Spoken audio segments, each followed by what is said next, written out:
Queremos agradecer a la iglesia Shaddai y a su pastor que nos haya cedido, que nos haya prestado este lugar para estar con ustedes. Para nosotros realmente una bendición muy grande conocer nuestros hermanos en Cristo, que a pesar de la distancia, a pesar de que nos separan miles de kilómetros, en el Espíritu somos uno en Cristo Jesús.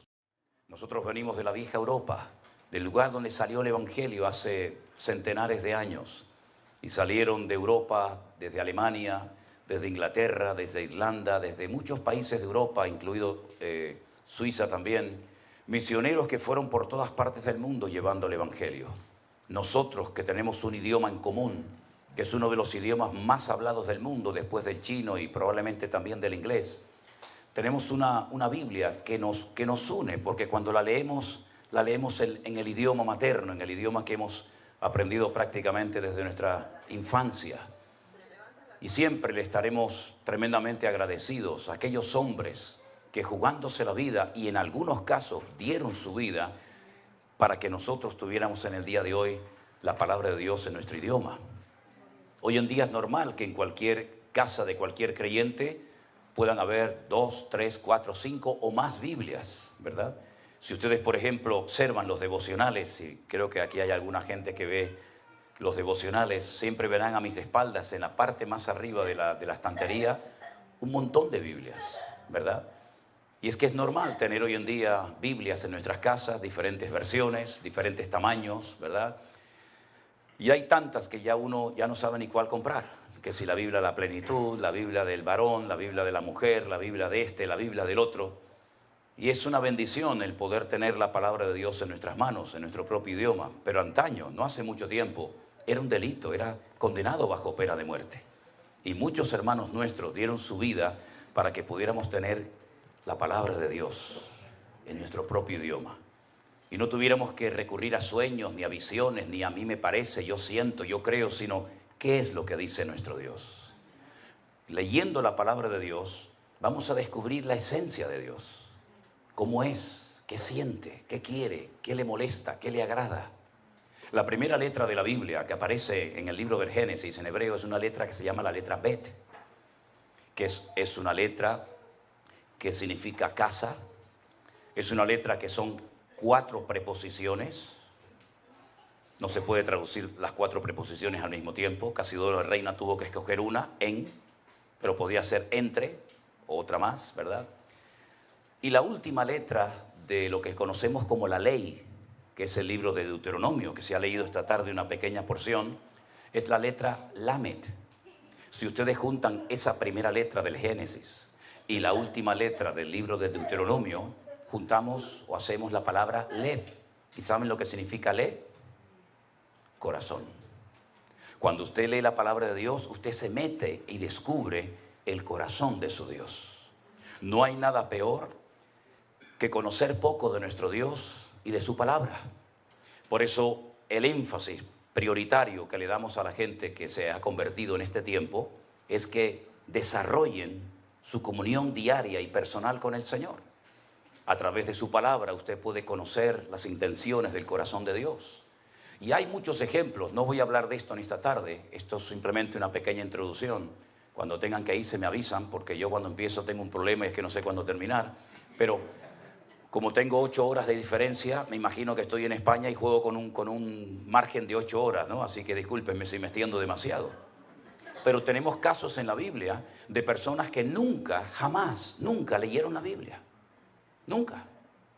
No fueron nunca a un culto, no tuvieron un pastor, no iban a la escuela dominical de niños, nunca fueron a ningún campamento cristiano. Pero ellos conocían la esencia de Dios. Por ejemplo, tenemos al joven José. Yo veo que hay jóvenes en esta tarde aquí. Y fíjense que cuando José fue vendido por sus propios hermanos y apareció y dio con sus huesos en Egipto y posteriormente en la cárcel, él nunca había leído la Biblia, no se había escrito ni una letra de la Biblia. Todavía Moisés faltaban cientos de años para que naciera. Pero cuando a él lo compra un señor llamado Potifar, ¿se acuerdan? Es curioso, ¿no? Para los hermanos era un peligro, para Potifar era una bendición. Qué cosas tan extrañas a veces aparecen en la vida, ¿verdad? Pues dice la Biblia que la esposa de Potifar se enamoró de él y quería mantener relaciones con él. Y entonces él le dijo, ¿cómo voy yo a pecar contra mi Dios? ¿Cómo sabía él que eso era pecado? ¿Dónde estaba escrito? No estaba escrito en ninguna parte, pero él tenía comunión y relación con el Señor.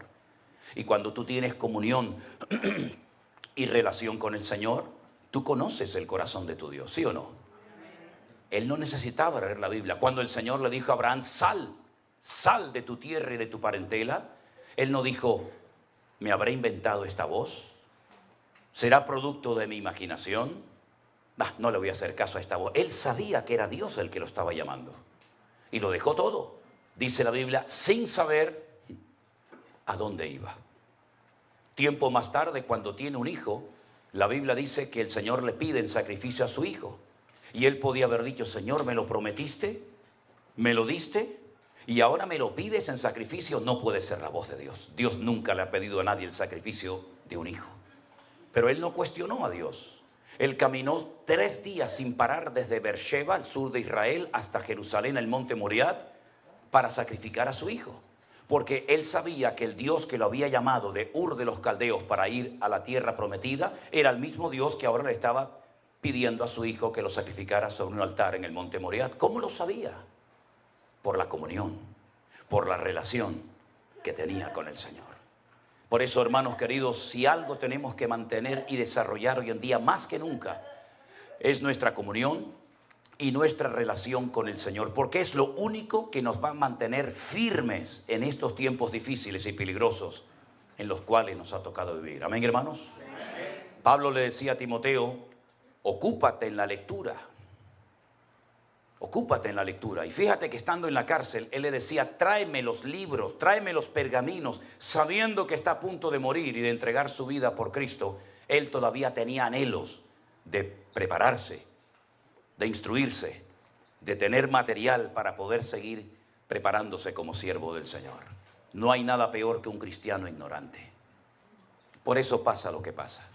Por eso muchas veces han entrado en la iglesia doctrinas de hombres, mandamientos de hombres, modas, métodos, que aparentemente vienen de parte del Señor, pero que después lo único que traen son divisiones internas, problemas y confusión a las iglesias. Por eso, escudriñar las Escrituras, porque ellas son las que dan testimonio de nuestro Señor Jesucristo. Amén, hermanos. Bueno, vamos a leer la palabra del Señor en esta tarde. No sé si la han traído, si no, no se preocupen. Yo quisiera leerles en esta tarde una historia muy bonita, una historia muy interesante de un hombre que se encuentra en el Evangelio de Lucas, capítulo 19. Evangelio según San Lucas, por favor, el capítulo 19, a partir del versículo 1 en adelante. Es la famosa y hermosa historia de Jesús y Zaqueo. Un poquito de agua tiene por ahí. Aquí, ahí está. Ok, gracias. Gracias. Lucas capítulo 19, versículo 1, dice así. Habiendo entrado Jesús en Jericó, iba pasando por la ciudad. Y sucedió que un varón llamado Zaqueo, que era el jefe de los publicanos y rico, procuraba ver quién era Jesús, pero no podía. No podía a causa de la multitud, pues era pequeño de estatura. Corriendo delante, subió a un árbol sicómoro para verle, porque había de pasar por allí. Cuando Jesús llegó a aquel lugar, mirando hacia arriba, le vio y le dijo, Zaqueo, date prisa, desciende, porque hoy es necesario que yo pose en tu casa. Entonces él descendió a prisa y le recibió gozoso. Al ver esto, todos murmuraban diciendo que había entrado a posar con un hombre pecador.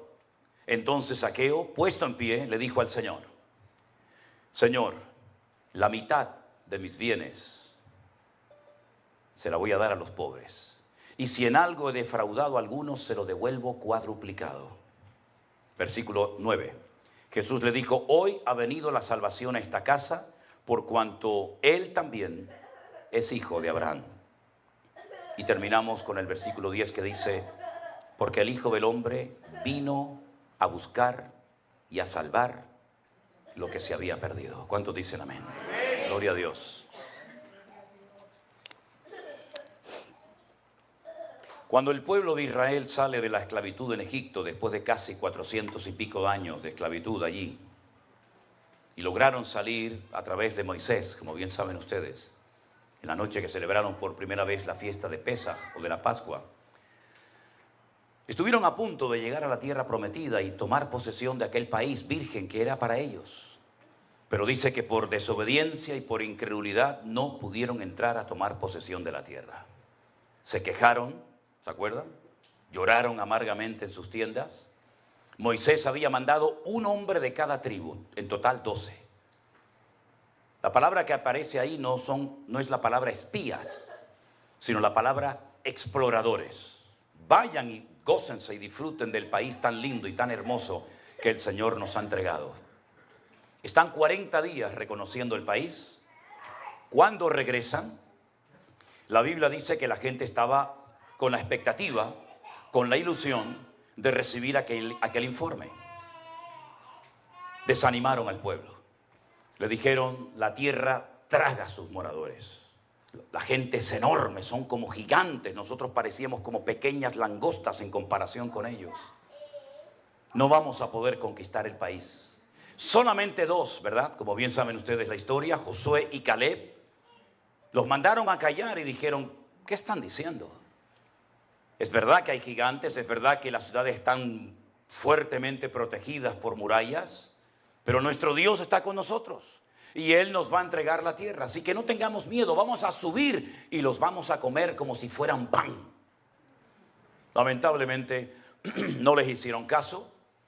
El Señor les dijo, 40 días habéis estado recorriendo la tierra a día por año. 40 años dando vueltas en el desierto hasta que toda esta generación de incrédulos desaparezca y Dios levante una nueva y fresca generación sin vuestros temores, vuestros traumas, vuestros complejos y que se atrevan a tomar posesión de la tierra que fluye leche y miel, la tierra de Canaán. Pasaron 40 años, murieron miles de hombres en el desierto y después vuelven otra vez a la frontera de la tierra prometida. Ahí la tienen enfrente y entonces Josué toma una decisión. En esta ocasión no manda exploradores, en esta ocasión manda 2 espías. 2 espías que tienen que pasar desapercibidos. 2 espías que no van a cara descubierta para que todo el mundo los conozca y los vea. Tienen que pasar desapercibidos para que traigan un informe a Josué de cómo es la ciudad de Jericó. Si ustedes han ido a Israel, los que han ido conmigo lo saben perfectamente, tenemos el río Jordán como frontera natural que divide lo que hoy en día se llama Jordania, antaño Moab, de Israel. Y nada más cruzar ese río, que en ese lugar del país es muy estrecho, inmediatamente enfrente te encuentras la enorme y gigantesca ciudad de las palmeras o la ciudad de Jericó. En aquellos tiempos, hoy en día no, en aquellos tiempos la ciudad tenía una doble muralla, eran como especie de círculos concéntricos, ¿verdad? Una muralla enorme por fuera y más adentro otro círculo. Cuando los 2 espías llegan a la casa de una tal Rahab, ¿se acuerdan? Rahab la ramera, les da hospedaje y ella les dice, hemos oído lo que vuestro Dios ha hecho por vosotros. Sabemos perfectamente que la ciudad va a caer en vuestras manos. Hemos oído cómo habéis vencido a los reyes que se levantaron contra vosotros en el desierto. Hemos oído cómo el Señor abrió las aguas del Mar Rojo y toda la gente en esta ciudad está asustada porque su corazón desfallece por causa de los hijos de Israel. Tener misericordia de mí y de mi familia cuando entréis a tomar posesión de la tierra, porque sabemos perfectamente que la ciudad va a caer tarde o temprano. Ellos le dijeron, si tú no le cuentas nada al rey, si tú no le cuentas nada a ningún hombre de que hemos estado aquí, tendremos misericordia de ti y de tu casa. Pero 2 condiciones. Primero, no salgas de la puerta de tu casa, quédate dentro. Si quieres que alguien más se salve contigo, tu padre, tu madre, tus hermanos o quien sea, que estén dentro de la casa contigo. Segundo, este cordón, esta tela, este trapo de color grana o rojo, lo vas a atar en la ventana para que cuando entremos a tomar posesión de la tierra, la gente sepa que en esa casa no tienen que entrar a herir, a matar a nadie, sino que ahí vives tú. Así fue.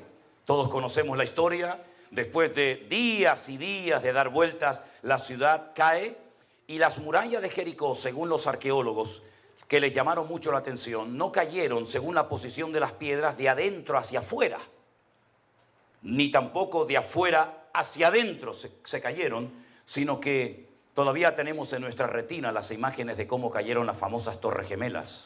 ¿Se acuerdan? Se desmoronaron, cayeron de arriba abajo, porque no era una obra del hombre. Era una obra, una intervención divina y sobrenatural.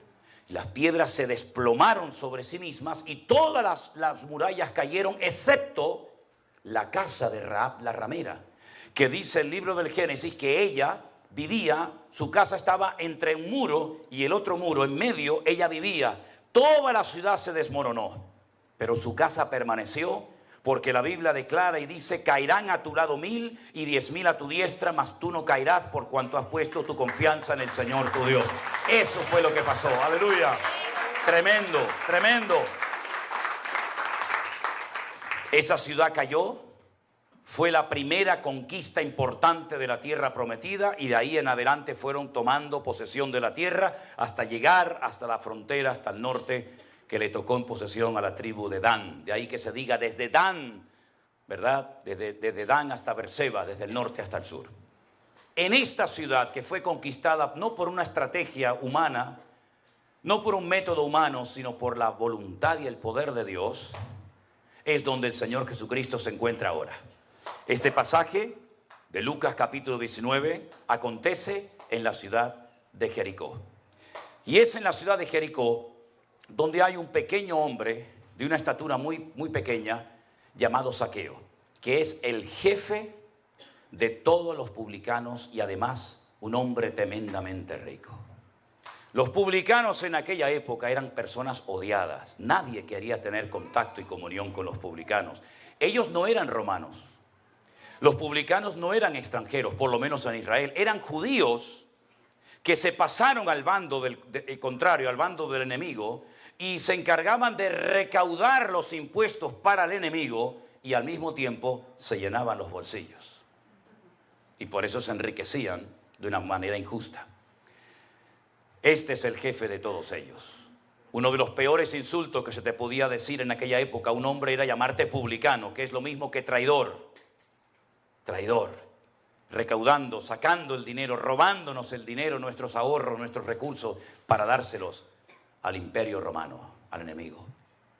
El Señor Jesucristo llega a la ciudad de Jericó porque fue conquistada milagrosamente por el poder de Dios, y este hombre lo quiere ver, pero dice la Biblia que es muy pequeño de estatura.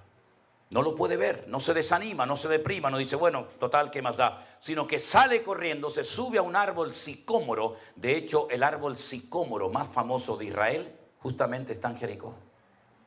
Los turistas van y se sacan fotografías al lado de un árbol sicómoro. ¿Y qué es un árbol sicómoro? Ustedes saben que para trepar, para subir a un árbol, a veces uno tiene que poner una escalera, porque las ramas están muy altas, pero el árbol sicómoro no. El árbol sicómoro es muy fácil treparlo, es como si fuera una escalera, porque las ramas empiezan desde abajo, así. Y entonces usted va pisando la primera rama, la segunda, la tercera, y enseguida se ponen en 4, 5, 6, 7 metros muy fácilmente, porque las ramas son muy anchas, muy fuertes y empiezan desde el suelo. Y eso fue lo que hizo Zaqueo. Trepa a lo alto del árbol sicómoro para ver el rostro, para conocer al Señor Jesucristo, que ya en aquellos tiempos era muy famoso, porque él se dirigía a Jerusalén. No se olviden, el camino que va de Jericó hasta Jerusalén son 35 kilómetros. Era el camino por el que iban los sacerdotes. Los sacerdotes vivían en Jericó, y cuando les tocaba subir a Jerusalén una semana a ministrar, salían por ese camino, llegaban a Jerusalén y a la semana volvían a su casa y subía otro turno de sacerdotes. Se conocía como el camino de la sangre, porque la gente sabía que los peregrinos iban con sus diezmos, con sus ofrendas, con sus aportaciones a la casa de Dios, y entonces los ladrones se apostaban en el camino para saltearlos. La famosa historia del samaritano, ¿se acuerdan? El buen samaritano, ¿dónde se lleva a cabo? Ese hombre que es herido, que casi lo matan, en el camino que desciende de Jerusalén hasta Jericó. Zaqueo lo que hace es que está esperando pacientemente para ver el rostro del Señor Jesucristo, y para sorpresa de él, Jesús nos sigue de largo, sino que se detiene al pie del árbol y le dice, Zaqueo. Fijaros que lo llamó por su propio nombre. Es que nuestro Dios conoce absolutamente todo. No le tuvo que decir, ¿qué haces allá arriba? ¿Cómo te llamas? ¿Cuánto tiempo llevas allá arriba? Es que lo que nadie sabe y conoce en esta vida, nuestro Dios lo conoce perfectamente. Él nos conoce desde el vientre de nuestra madre. Él sabía que tú ibas a nacer. No es casualidad que tú hayas nacido. Se quedaron millones de futuros o de posibles hermanos nuestros por el camino. Se quedaron por el camino millones de niñas como tú, pero no llegaron a la meta. Pero el Señor permitió que tú llegaras a la meta. Y cuando eras así una cabecita prácticamente que hay que mirarla por un microscopio, tú llegaste porque el Señor te diseñó desde el vientre de tu madre para que tú vivieras de gloria en gloria, de victoria en victoria y de bendición en bendición. No es casualidad que hayas nacido. Al contrario, hay un propósito, hay una razón de ser. Si cuando no eras nada sin Cristo llegaste el primero a la meta, imagínate ahora que el Señor está contigo como poderoso gigante. Nadie te podrá hacer frente en todos los días de tu vida. ¿Cuántos dicen amén? El Señor Jesucristo le dice, baja, baja, baja, Zaqueo, ven.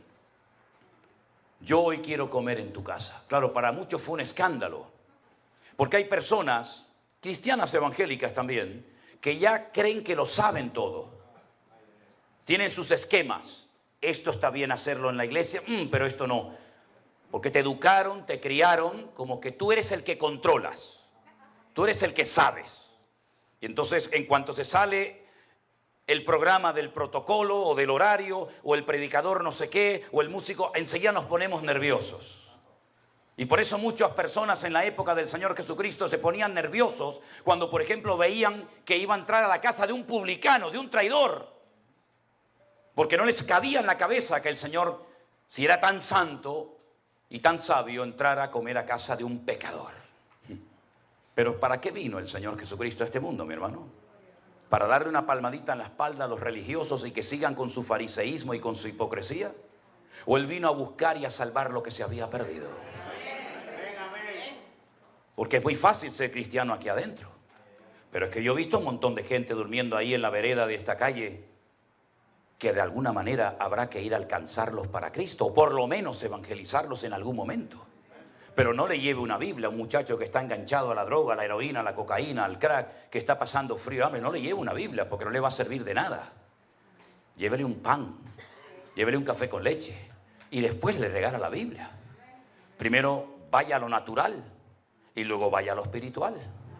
Pero si va a lo espiritual, una persona que está enganchado al mundo, que el diablo lo tiene en sus manos, la Biblia en ese momento ni siquiera la va a apreciar. Lo que va a utilizarla es arrancando la Biblia para hacerse canutos de marihuana y fumárselos, como muchas veces ha sucedido.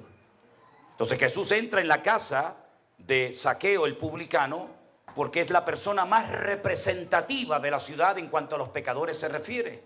Ahora, fíjese qué interesante, ocurren cosas que si usted no conoce un poquito la ley del Antiguo Testamento le van a resultar sorprendentes. Jesús entró en su casa, no fue solo, sino que fue con 12 hombres más, sus 12 discípulos, ¿verdad? No abre la boca en ningún momento, no dice absolutamente nada, no le reprocha a Zaqueo absolutamente nada. Nosotros a veces, algunos cristianos tienen la manía, la mala costumbre de cuando entra un pecador a la iglesia, una persona de la calle, queremos en 5 minutos cambiarle la vida. Y no lo bautizamos ahí mismo porque no hay posibilidad, si no hasta lo harían. Que si huele mal, que si lleva una virgen o un crucifijo colgado en el cuello, que si va en sandalias o descalzo. Tranquilos, la obra no la vas a hacer tú. La obra la va a hacer el Señor. Porque si la haces tú, la obra va a durar lo que dura el culto. Pero si la obra la hace el Señor, va a durar por la eternidad. Entonces,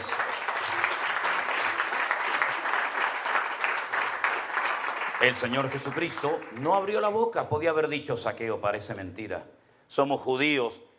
Has ido a la sinagoga desde niño. Estás circuncidado como buen judío que eres. Y te has dedicado a servir al enemigo. ¿Qué has hecho con tu vida? La has tirado por la borda. No abrió la boca. Pero la presencia del Señor cambia a la gente. Y entonces hay un momento en la comida que Zaqueo, dice versículo 8, se pone de pie.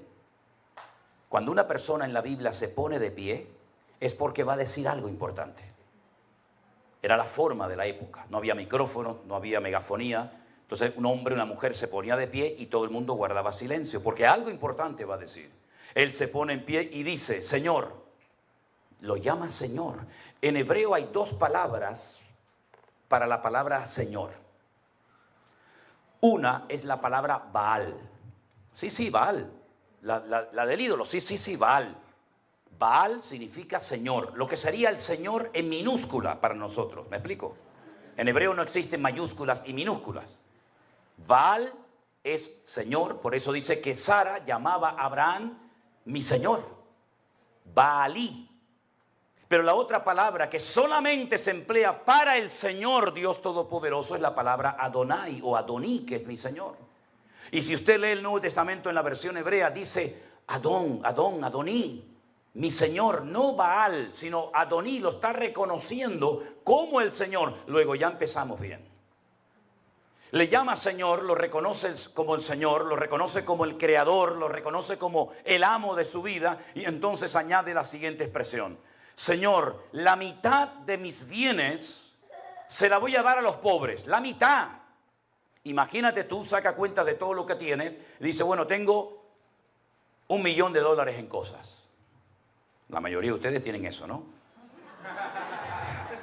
La mitad, $500.000 se lo voy a dar a los pobres, pero es que no te lo van a devolver.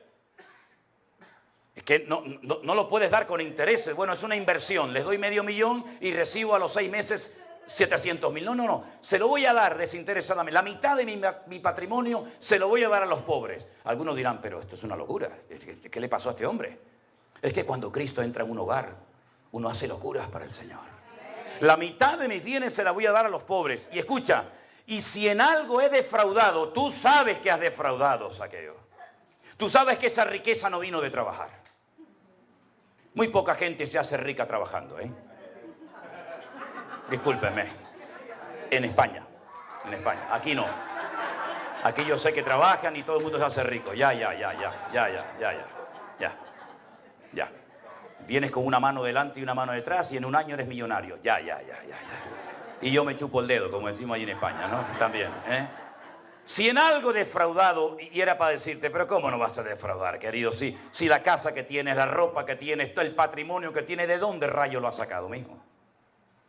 Si te has enriquecido a costa de la gente abusando de tu autoridad, porque eres el jefe de todos los publicanos. Si los publicanos ya eran ricos y tenían capacidad económica, imagínate el jefe de todos ellos, ¿verdad? Si en algo defraudado se lo devolveré cuadruplicado. Y ahora aquí tengo que pararme a dar una pequeña explicación. La ley de Moisés, la ley que el Señor le dio al pueblo de Israel en el monte Sinaí, dentro de los 613 mandamientos que tienen, 613, hay uno que decía que cuando una persona robaba algo, no era suficiente con pedirte perdón. No era suficiente con devolverte lo que te he robado. El Señor va mucho más allá y dice, pides perdón, devuelves lo que has robado y le das 4 veces más de lo que has robado. Tienes que demostrar que estás arrepentido. Porque si usted a mí, hermano, me ha robado y usted viene a mí y me dice, pastor, hermano, hermana, discúlpeme, quiero pedirle perdón porque el otro día le robé. Yo digo, sí, yo te perdono, pero dame lo que me robaste. Cristianos sí, pero tontos no. No te pases. Me robaste el otro día esto, me lo das. Yo te perdono siempre, pero no te pases un pelo conmigo. Me devuelves. Y en el cristianismo, Santas Pascuas. En el judaísmo no. En el judaísmo me devuelves, me pides perdón y me das 4 veces más. Es decir, que si el otro día fuiste al campo y te gustó una vaca que yo tenía allí en el campo, me la devuelves y me das 4 más. Y tú dices, pero ¿esto quién lo hace? El que verdaderamente está arrepentido. Es lo que decía Juan el Bautista. ¿Se quieren bautizar? Claro, porque ahora todo el mundo lo hace, es la moda. Haced frutos dignos de arrepentimiento. Demostradme que estáis arrepentidos. No es suficiente con decir, por mi culpa, por mi grandísima culpa, yo pecador me confieso. No, eso ya no vale, eso era antes. Ahora tienes que demostrar que usted está arrepentido. Me das lo mío, me pides perdón y me das 4 veces más. Por eso David robó una mujer y 4 de sus hijos los perdió. ¿Lo entienden? El que roba, 4 veces más. Ay, amigo, esto es serio, ¿eh? Es que el cristianismo es para hombres, no es para mequetrefes. No es para... ¿Verdad? No, esto es un esfuerzo que con la ayuda del Señor lo podremos hacer, solos no. Entonces, cuando Zaqueo se levanta, reconoce públicamente que ha sido un ladrón, un sinvergüenza, que ha robado, que ha manipulado, que ha extorsionado, que ha destruido familias enteras, porque los publicanos iban acompañados de los romanos. Y cuando entraban a una casa, tiraban la puerta y decía, a ver, los impuestos. Y ahora me llevo a la oveja, me llevo a la niña como esclava, me llevo al niño para trabajar en mi campo y toda esa ropa me la llevo. Así eran los publicanos, eran abusadores, eran personas sin escrúpulos, eran personas que vivían solamente pensando para sí mismos, egoístas, ególatras. Y así fue Zaqueo toda su vida, hasta que la presencia del Señor, hasta que el mismísimo Señor Jesucristo entró en su casa y el Señor solamente mirándolo a la cara, le entró una vergüenza, le entró una convicción de pecado. Por eso cuando una persona se llama cristiana, tiene que demostrarlo con sus acciones. Primera de Juan capítulo 1 dice, si hubiéramos pecado, abogado tenemos para con el Padre, y si alguno dice que es hijo de Dios, debe andar como Él anduvo. El título no sirve de nada. En el mejor equipo de fútbol del mundo, ¿saben ustedes cuál es, no? A ver, díganlo por favor. Díganlo, no tengan vergüenza. El mejor equipo del mundo será siempre el Real Madrid. Toda la vida, toda la vida. Lo hemos demostrado hace unos días. ¿O no? No serás de Barcelona. Lo siento por los de Barcelona. El que se pica, que se rasque. En el Real Madrid había un muchacho, hasta el otro día, que se llamaba Cristiano. Pero no era cristiano. Tenía el nombre de cristiano, pero no era cristiano. Y había otro que se llamaba, yo lo voy a decir como se llamaba, perdonen si ofendo, Kaká. Y era cristiano. Sí, era cristiano. Kaká era cristiano. Cristiano no era cristiano. Entonces no es un título. ¿Usted qué es cristiano? Demuéstrelo. ¿Cómo? Con sus acciones. Por sus frutos los conoceréis. No porque cantan lindo, no porque tocan precioso, no porque predican de una forma increíble, no porque tiene una personalidad que, madre mía, arrolladora. No. Es por los frutos los conoceréis. Y el fruto lleva tiempo. ¿Y el fruto cuál es? Gozo, paz, paciencia, benignidad, mansedumbre, fe, templanza. Contra tales cosas no hay ley. En otras palabras, hay que demostrar que verdaderamente hemos nacido de nuevo. No solamente con palabras, sino con acciones. Y cuando el Señor vio en Zaqueo que estaba dispuesto a cambiar, porque hago un paréntesis, no sé aquí en América, pero hay gente que no quiere cambiar. Pastor, a mí me costó 40 años aprender esto. Yo creía que todo el mundo cuando escuchaba la palabra iban a cambiar, pero no, yo me engañé durante mucho tiempo a mí mismo. Hay gente en las iglesias que no quieren cambiar. Entonces no perdamos el tiempo con la que no quiere cambiar, con el que sigue R que R con lo suyo y no quiere cambiar, cuando ese tiempo se lo podíamos haber dedicado a esa familia, a ese hermano que quería cambiar y perdimos el tiempo. ¿Se da cuenta, hermano? Hay gente que no quiere cambiar.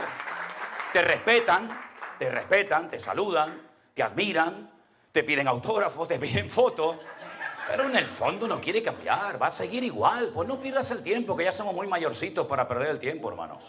¿Te das cuenta? Entonces ahora hay un hombre serio, genuino, que dice, no, a mí me va a costar dinero el ponerme en orden. A mí me va a costar dinero, yo me tengo que desprender de cosas que yo he robado a familias. Yo he arruinado la vida de muchas personas en mi ciudad donde vivo y todo el mundo me conoce. Y ahora imagínense, yo digo que soy seguidor de Cristo, sí, pero me robaste la casa, me robaste a mi hija como esclava, me robaste el terreno, me robaste las ovejas, me robaste las vacas. Entonces, ¿qué cristianismo es este? El mismo perro con distinto collar. Antes iba a misa y ahora voy al culto. Antes comía la hostia, ahora como el pan y el vino. ¿Esto qué es? Todo un relajo. Pero entonces el Señor, cuando ve que va en serio y dice, ahora reconoces que has defraudado. Qué cosa curiosa. Es que el Espíritu de Dios viene a convencer de pecado. Entonces ahora, al final de la larga conversación y de la comida, ahora sí habla el Señor. Por eso hay algunas Biblias, como ustedes pueden comprobar, que cada vez que habla el Señor las palabras aparecen en color rojo. ¿Sí?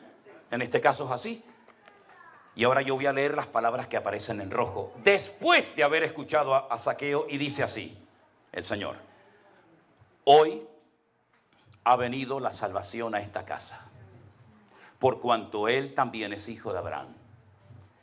Porque el Hijo del Hombre vino a buscar y a salvar lo que se había perdido.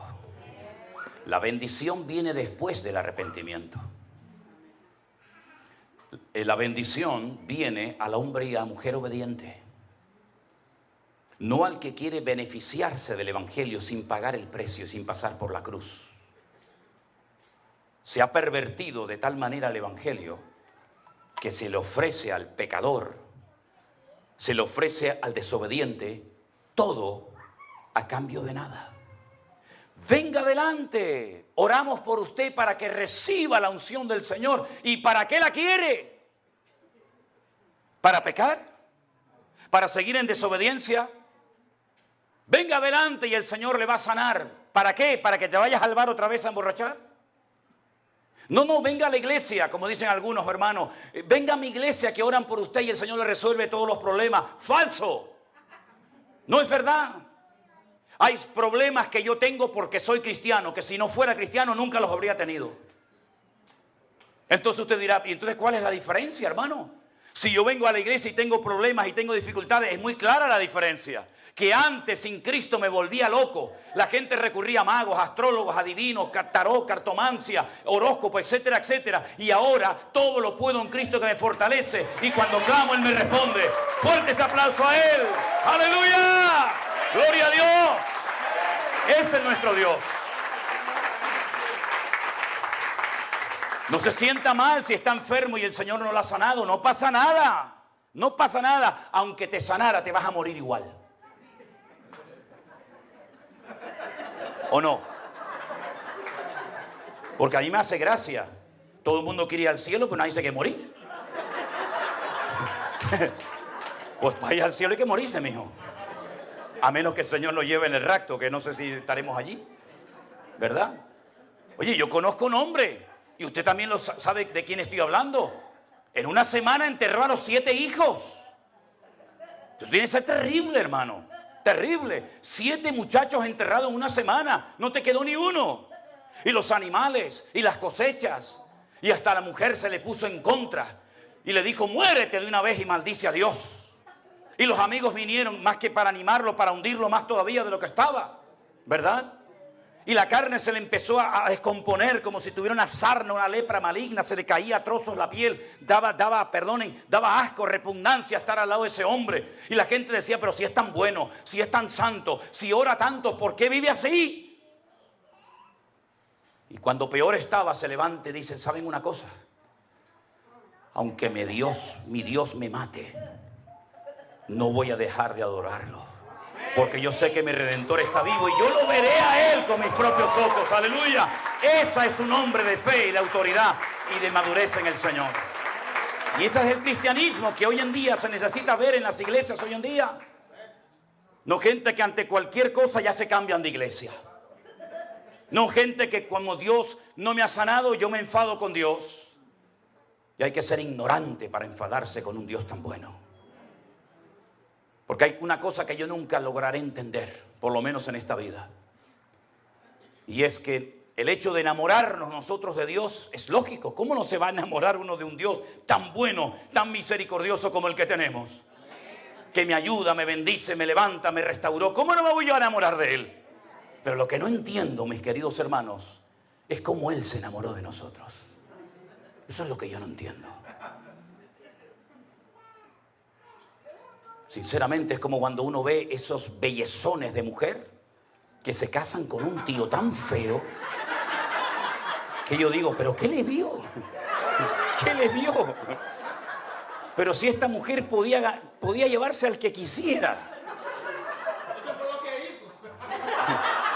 Pues el Señor escogió a lo vil, a lo menospreciado, al mentiroso, al borracho, al desobediente, al traidor, al fornicario, porque de tal manera amó Dios al mundo que ha dado a su Hijo unigénito para que todo aquel que crea en Él no se pierda, mas tenga vida eterna. Apláudale fuerte al Rey. A Él la gloria. Aleluya. Aleluya. Zaqueo, ¿quién iba a ser amigo de Zaqueo? ¿Quién se iba a meter en la casa de este desgraciado? Solamente el Dios de amor. Y le cambió la vida, como nos la cambió a nosotros. Y por eso cuando yo entendí esto, cuando yo fui por primera vez en mi vida a una iglesia evangélica y comencé a ir, y un día y otro día, y un domingo y otro domingo, y mi padre, que siempre se pegó años preguntándome: Manolo, ¿tú qué vas a hacer en la vida? ¿Tú qué vas a hacer? Me estás con tus coches, con tus motos, con tus bicicletas y con tus historias. ¿Tú qué vas a hacer en la vida? Yo decía: lo estoy pensando, papá. Cuando yo un día le dije a mi padre: quiero hablar contigo, papá, y me encerró en la habitación y me dijo: a ver, siéntate ahí. ¿Qué me quieres decir? Digo: papá, ya sé lo que quiero hacer en la vida. Y me dice: hombre, bendito sea Dios. No se persignó porque era cristiano, si no se hubiera persignado en aquel momento. Y le digo: papá, yo quiero servir al Señor, quiero ser pastor. Me dio una bofetada con la mano abierta que no me dobló la cabeza de milagro. Me dijo: ¿cómo? Tú, pastor, hazme el favor, hombre. Esto es una cosa muy seria. No me hagas pasar vergüenza con los hermanos de la iglesia.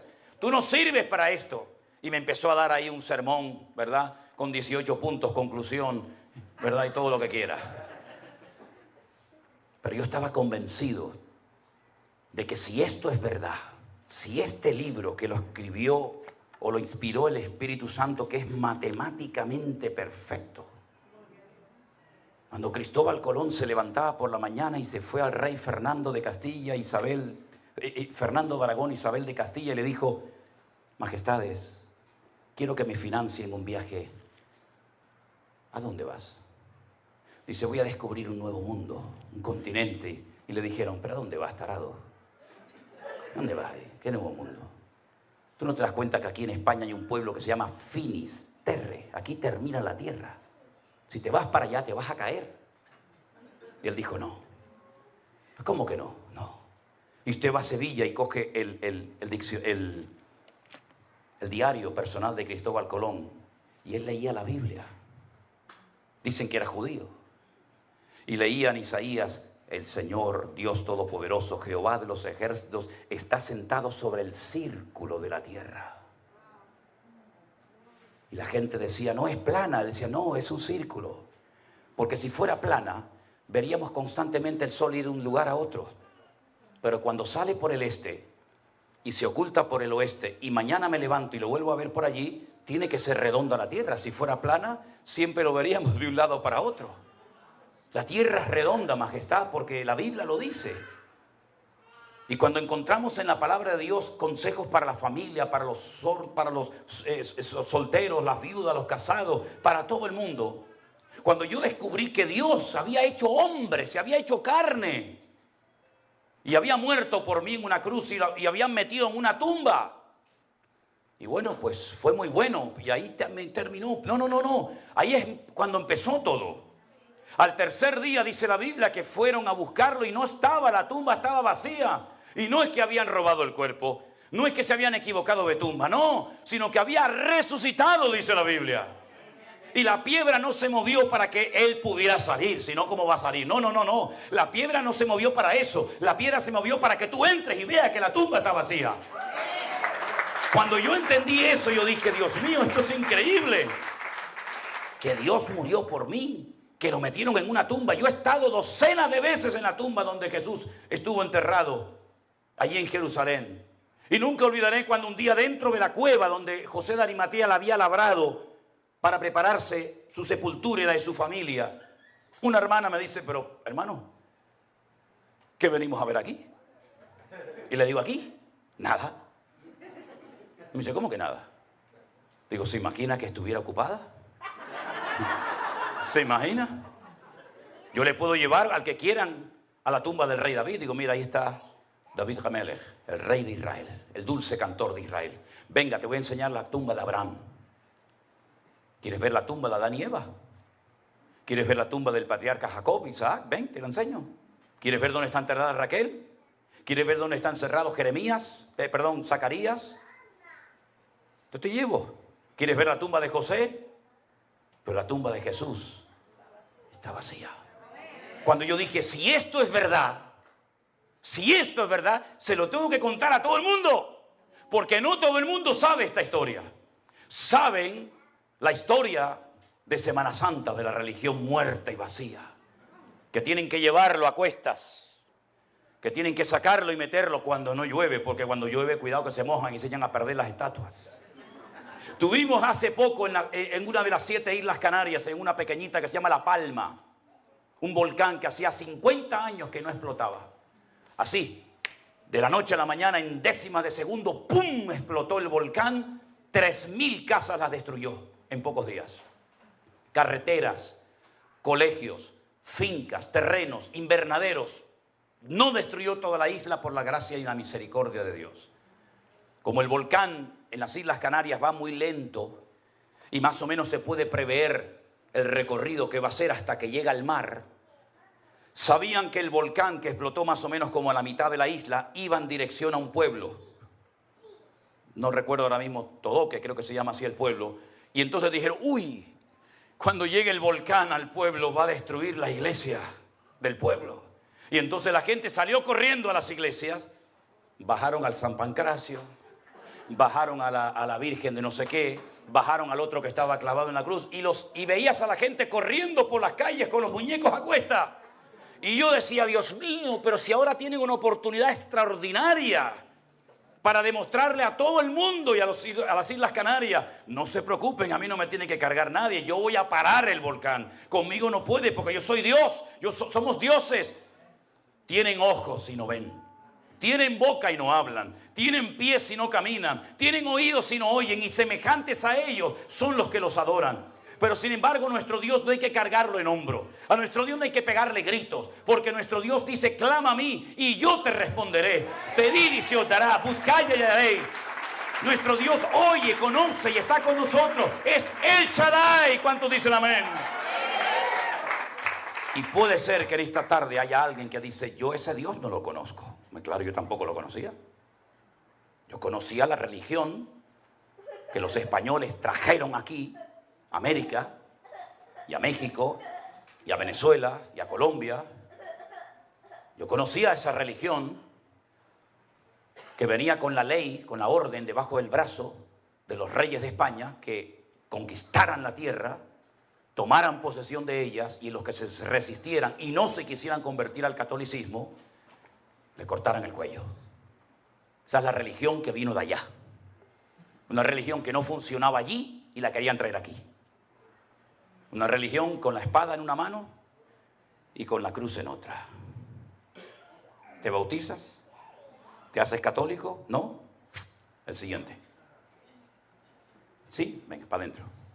Esa es la religión que tú heredaste. No la elegiste tú.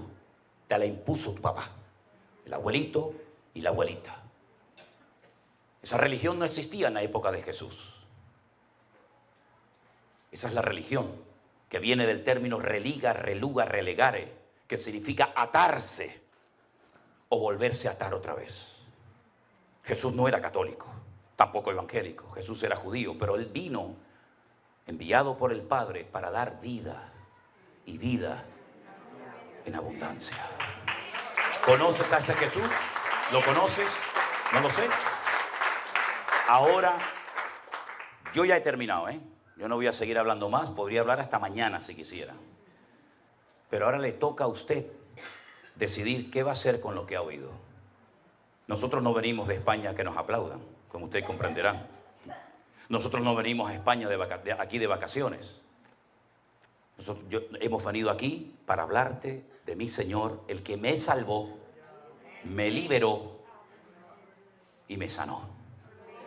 Si usted no conoce a ese Señor, hoy tiene la oportunidad de decir, como yo dije hace muchos años atrás, yo no creo en Dios, ni en pastores, ni en Biblias, ni en nadie.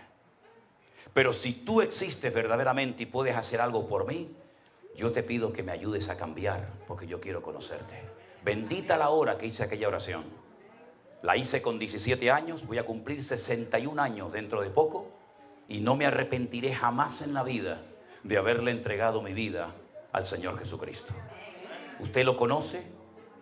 ¿Lo quiere recibir en su corazón? Porque ¿dónde pone el hombre a Dios? ¿Dónde lo pone? Aquí en el cuello, en la cartera atrás te dice, no, mire, yo soy muy cristiano, mire, aquí lo tengo. Encima de la mesita de noche, encima de la cama, ese crucifijo enorme que como se le caiga un día a uno en la cabeza lo mata. Lo ponemos en todos los lados, menos donde tenemos que ponerlo, que es aquí adentro en el corazón.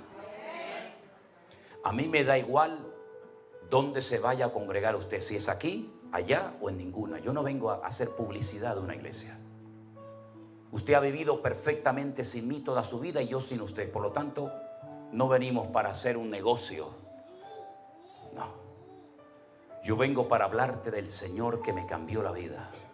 Si usted quiere cambiar y pedirle perdón al único que le puede perdonar sus pecados, porque no hay hombre en el mundo que le pueda perdonar los pecados, ¿sabes?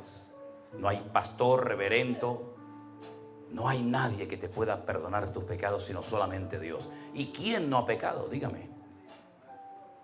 ¿Quién no ha pecado? ¿Aquí no has pecado nunca? A lo mejor has hecho cosas que ni tu mujer sabe que las hiciste, o tu marido, o tu hijo, o tu padre.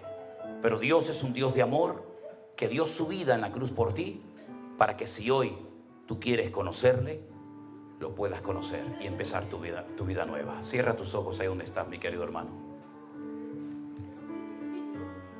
Yo quiero preguntar en esta tarde, ¿hay entre nosotros alguna persona que nunca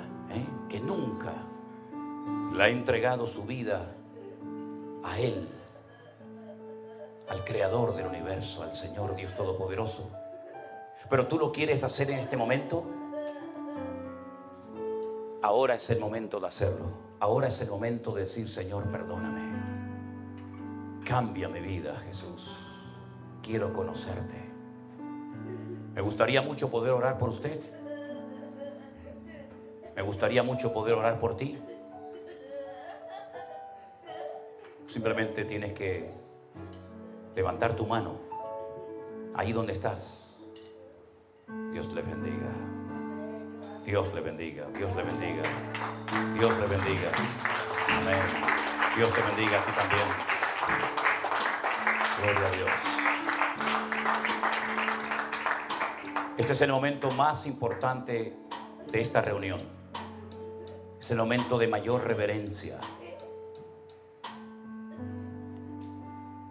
Si hemos tenido que cruzar el charco para venir aquí, a que estas personas en esta tarde le entreguen su vida a Jesús, ha merecido la pena, pastor. Ha merecido la pena. Voy a pedir por favor a los que levantaron su mano, si son tan amables, ¿pueden pasar aquí un segundito? Y oramos juntos al Señor. Pase adelante, por favor. Yo no les conozco a ustedes. No hace falta que aplaudan, no hace falta que aplaudan, no hace falta que aplaudan. Yo quiero que toda la iglesia esté orando. No me estén mirando a mí. Vamos a orar. Aquí hay almas que van a pasar ahora de muerte a vida. Va a haber gozo en el cielo porque va a haber a pecadores arrepentidos que le van a entregar su vida a Jesús. Y es el momento más importante de este culto en esta tarde. ¿Hay alguna persona más entre nosotros en esta tarde que le quisiera entregar su vida a nuestro Señor Jesús? Con toda libertad puedes todavía pasar al frente. Gloria a ti, Señor Jesús. Voy a pedirle a los que pasaron adelante en esta tarde que cierren sus ojos junto conmigo y repitan conmigo esta oración, que no es una oración mágica, no es una fórmula religiosa, sino es simplemente una forma de guiarte para que usted pueda rendirle hoy su vida al Señor Jesús. Repita conmigo, por favor. Señor Jesús, en esta tarde te doy gracias por haber muerto por mí en la cruz. Te doy muchas gracias, Señor, porque ocupaste mi lugar en la cruz. Yo quiero que tú perdones todos mis pecados. Dígalo conmigo. Yo quiero que tú perdones todos mis pecados. Quiero que en este momento entres en mi corazón. Yo recibo al Señor Jesús como mi Señor y mi Salvador personal. Límpiame, Señor. Hazme un hijo tuyo, Señor. Y yo públicamente confieso, dígalo, quiere oírlo. Yo públicamente confieso que a partir de hoy el Señor Jesucristo será mi Señor y mi Salvador. Renuncio al pecado, pondré mi vida en orden, te obedeceré y cumpliré con tu palabra todos los días de mi vida. Te lo pido con toda mi alma, Señor, en el nombre de Jesús. Amén. Quiero orar por ustedes en esta tarde y pido a la iglesia que se unan a mí y oremos por ellos. Padre, en el nombre de Jesús, soberano Dios del cielo y de la tierra, te pido que tú bendigas a estas personas que en esta tarde han sentido en su corazón pasar al frente en esta plataforma de esta iglesia y públicamente confesarte delante de los hombres. Tu palabra, tu promesa dice que cuando alguien en la tierra te confiesa delante de los hombres, tú también le confesarás en aquel día delante de tu Padre, Señor. Pero también dice tu palabra que todo aquel que se avergonzare de ti en la tierra y no se atreva a confesarte, tú también te avergonzarás de él en la otra vida. Pero gracias, Señor, porque hoy hay gozo en los cielos. Por cada pecador, por cada alma que se rinde, por cada persona que se entrega a Jesús, hay gozo en el cielo. Y 4 nombres más serán hoy inscritos en el libro de la vida. Y así iremos por todas las naciones de la tierra predicando el evangelio de nuestro Señor Jesucristo. Y veremos vidas cambiadas, veremos vidas transformadas, veremos vidas libres, llenas del gozo y de la paz del Señor. Porque tú has venido, Dios mío, para deshacer las obras del diablo y para darnos vida y vida en abundancia, Padre mío. Y en esta tarde te damos la gloria y la honra por este privilegio que nos has dado de llevar almas nuevas a tus pies. Recibe toda la gloria y toda la honra, Señor, y te damos gracias porque sabemos que tú haces una obra perfecta y completa en las vidas. Y por eso, Señor,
para siempre tu misericordia. Ahora sí, dele ese fuerte aplauso al Señor con toda su alma y con todo su corazón, al que vive, al que reina por los siglos de los siglos. Amén, amén, amén, amén. Póngase de pie conmigo en esta tarde. Aleluya. Gracias, Señor Jesús.